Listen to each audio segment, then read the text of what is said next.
L'immeuble fait-il l'institution ? Petit détour par Oslo et le prix Nobel de la paix.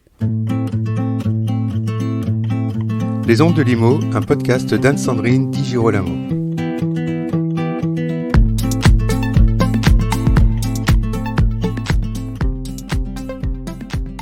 Et oui, nous allons évoquer le prix Nobel de la paix version 2021. Un prix Nobel de la paix dont le nom des lauréats viennent d'être dévoilés il y a quelques jours.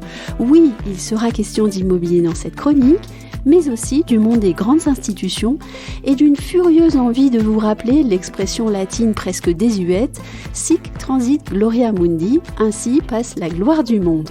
Une expression utilisée depuis le XIIIe siècle par les moines à l'occasion de l'intronisation d'un nouveau pape pour lui rappeler de laisser sur le seuil tout orgueil et vanité. Mais une institution peut-elle faire sans vanité et sans son immeuble amiral ? Voici la question. Annuncio vobis gaudium magnum, habemus papam.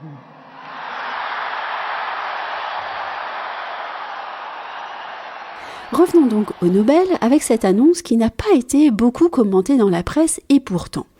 L'Institut Nobel d'Oslo, au sein duquel se détermine avec moult soin le prix Nobel de la paix, est en si grave difficulté financière que les jardins de l'immeuble sont entretenus par les employés de la bibliothèque.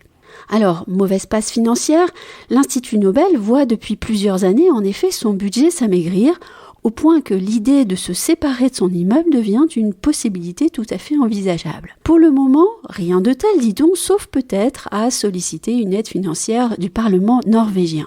Mais ainsi passe la gloire du monde, ainsi passera aussi celle du prix Nobel.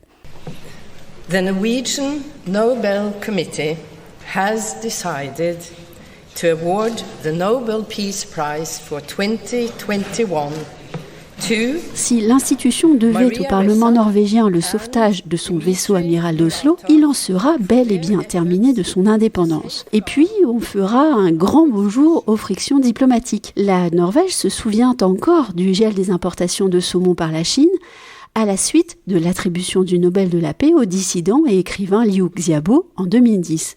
À l'époque pourtant, l'Institut Nobel entretenait ses jardins de façon tout à fait conventionnelle et ne bénéficiait d'aucune subvention du Parlement.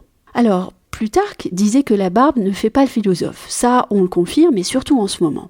Mais à suivre la même logique, on dirait alors que l'immeuble ne fait pas l'institution. Sauf que la petite histoire de l'immeuble d'Oslo appartenant à l'Institut Nobel fait la preuve du contraire.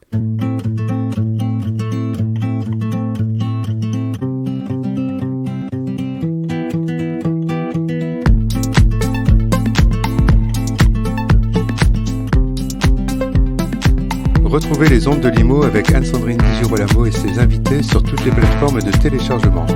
Suivez toute l'actualité de votre podcast Les Ondes de Limo sur les pages Facebook et Twitter d'Anne-Sandrine Di Girolamo.